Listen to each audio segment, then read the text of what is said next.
Et si on parlait de sport? Les résultats sportifs de la semaine.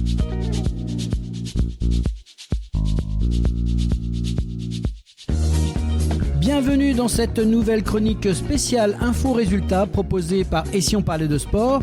Dans ce podcast, pas de chichi, pas de blabla. Chaque lundi, on vous embarque pour un tour express des principaux résultats sportifs de la semaine. Installez-vous bien, on démarre fort avec l'athlétisme. C'était ce week-end les championnats de France à Talence avec des athlètes qui ont assuré un beau spectacle. Les sprints, d'abord, on va commencer par Ryan Zézé chez les hommes et Hélène Parisot chez les femmes qui signent tous les deux un doublé sur 100 mètres et 200 mètres. Aux 400 mètres, Mohamed Abdallah Kounta s'impose lui côté masculin et Alexei Deo chez les femmes. Sur le 800 mètres, surprise avec la victoire de Yanis Méziane, 23 ans, qui décroche son premier titre national en dominant Gabriel Tual, qui était le recordman de France, relégué lui à la 6e place. Chez les femmes, c'est Anaïs Bourgoin qui l'emporte. En patron sur le 1500 mètres, Azzedine Abz n'a pas tremblé et il est champion de France. Chez les femmes, la belle histoire du week-end, c'est Adèle Gay, vice-championne d'Europe Espoir, qui s'offre la victoire face à la grande favorite Agathe Guillemot. Sur 5000 mètres, Yann Schrub et Aude Clavier raflent l'or. Aux 110 mètres haies, Juste Kaou Maté enflamme la piste avec un chrono exceptionnel de 12 secondes, 99 centièmes sur le 110 mètres haies, deuxième performance mondiale de la saison. À noter Pascal Martino Lagarde, grand monsieur de l'athlétisme tricolore, qui a décidé de mettre fin à sa carrière à l'issue de ces championnats de France. Chez les femmes, dans 110 mètres haies, c'est Sacha Alessandrini qui remporte ce 110 mètres haies. Sur le 400 mètres haies, Simon Deschamps et Seynabou Camara décrochent le titre.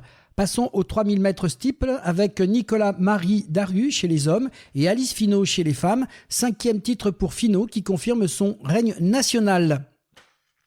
En longueur, Tom Campagne explose son record avec un saut à 8,27 m. C'est la meilleure marque française de tous les temps.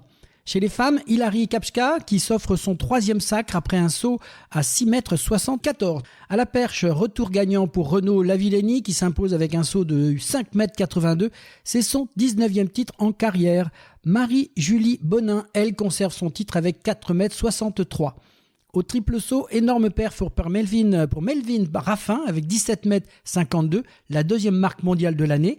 Et chez les femmes, victoire d'Anna Susanna Foster-Kata avec 13,73 m.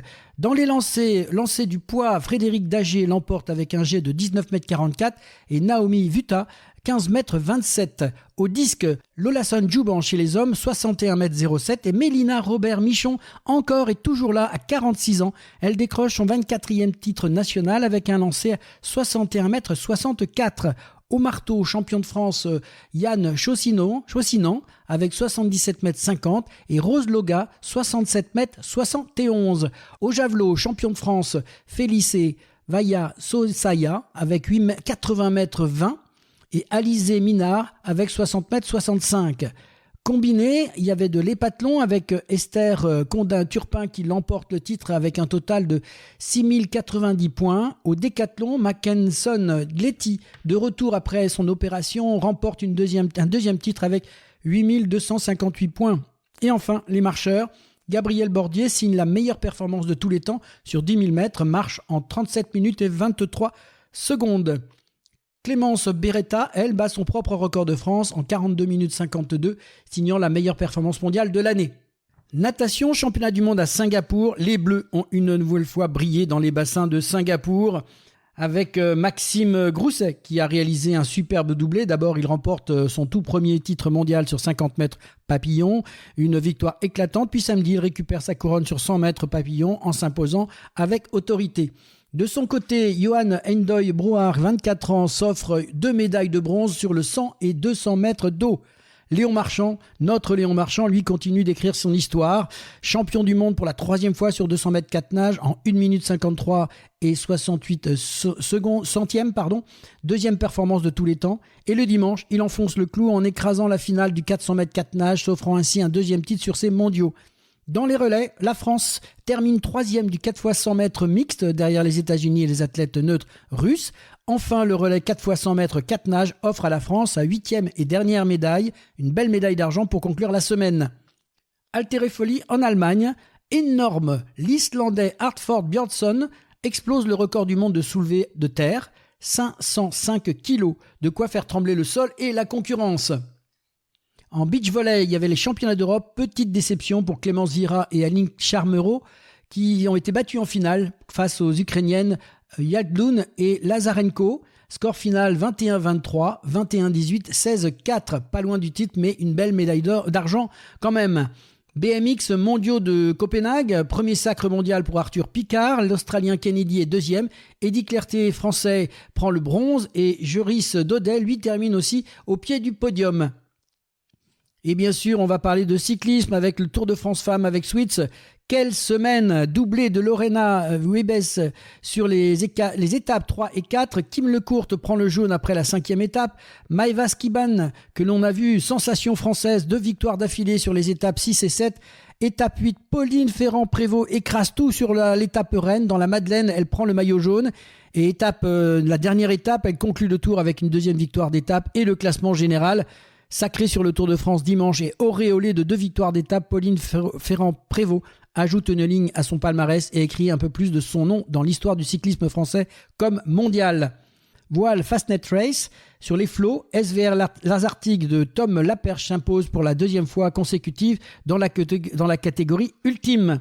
En catégorie IMOCA, l'équipage Petit Prince Keguiner, mené par Elodie Bonafous, devance Charal de Jérémy Bayou et Johan Richomme sur Patrick Arkea, complètent eux le podium. Superbe victoire pour cette course mythique qui fête ses 100 ans. Moto 8 heures de Suzuka, succès total pour Johan Zarco, associé à Takumi Takahashi, une victoire nette pour Honda et une 2e sacre consécutif pour Zarco dans cette course mythique d'endurance. Auto, rallye de Finlande, carton plein historique, Toyota place 5 voitures dans le top 5 avec une victoire de Kalle Rovanperä, premier finlandais à gagner à domicile depuis 2017. Takamoto et Katsuta est 2e et le français Sébastien Ogier complète ce podium. En Formule 1, Grand Prix de Hongrie, Lando Norris s'est imposé devant son coéquipier chez McLaren, Oscar Piastri, et revient à 9 points au championnat. Le poleman Charles Leclerc sur Ferrari a finalement terminé 4e derrière George Russell sur Mercedes. Et maintenant, cap sur l'agenda, voici les grands rendez-vous sportifs à ne pas manquer pour la semaine du lundi 4 au dimanche août. Du 23 juillet au 7 août à Châteauroux, les meilleurs tireurs européens sont toujours à l'œuvre pour la suite des championnats d'Europe de tir. Depuis le 27 juillet jusqu'au 7 août, les cours de tennis de Toronto et Montréal vibrent au rythme des Masters 1000 de l'Open du Canada, ATP et WTA. Ce lundi 4 août, l'équipe de France masculine de basket poursuit sa préparation à l'Eurobasket avec un match test face au Monténégro. À suivre également en tennis le tournoi WTA 1000 de Cincinnati qui débute lui jeudi le 7 août et s'entendra jusqu'au 18 août. Le vendredi 8 août, basket, autre match amical au programme pour les Bleus France-Angleterre histoire de remonter en puissance avant la compétition. Le 8 au 10 août, direction Londres pour le prestigieux Grand Prix Global Champions Tour, rendez-vous incontournable pour les amoureux d'équitation. Du 8 au 12 août, les regards seront tournés vers Mönchengladbach en Allemagne pour le championnat d'Europe masculin de hockey sur gazon. Ce samedi 9 août, l'équipe de France féminine défie l'Angleterre dans un test match à Mont-de-Marsan. Gros choc en perspective en préparation de la Coupe du Monde de rugby féminine qui aura lieu fin août. Football, Ligue 2 BKT, c'est la reprise. Rodez affronte Nancy tandis que Montpellier reçoit le Red Star pour la première journée. Et dès le 9 août, place aussi aux dames, début du championnat d'Europe féminin de hockey sur gazon, toujours à Mönchengladbach, jusqu'au 31 août.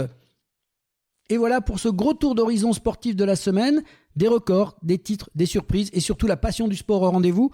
On se retrouve lundi prochain, même heure, même énergie pour un nouveau Et si on parlait de sport spécial résultat. Et n'oubliez pas, mercredi à 18h pour un épisode exceptionnel Et si on parlait de sport, un an après les JO, morceaux choisis, souvenirs, coulisses et moments forts des Jeux Olympiques de Paris à ne pas manquer. D'ici là, restez curieux, restez sportifs et surtout, ne ratez rien du meilleur du sport.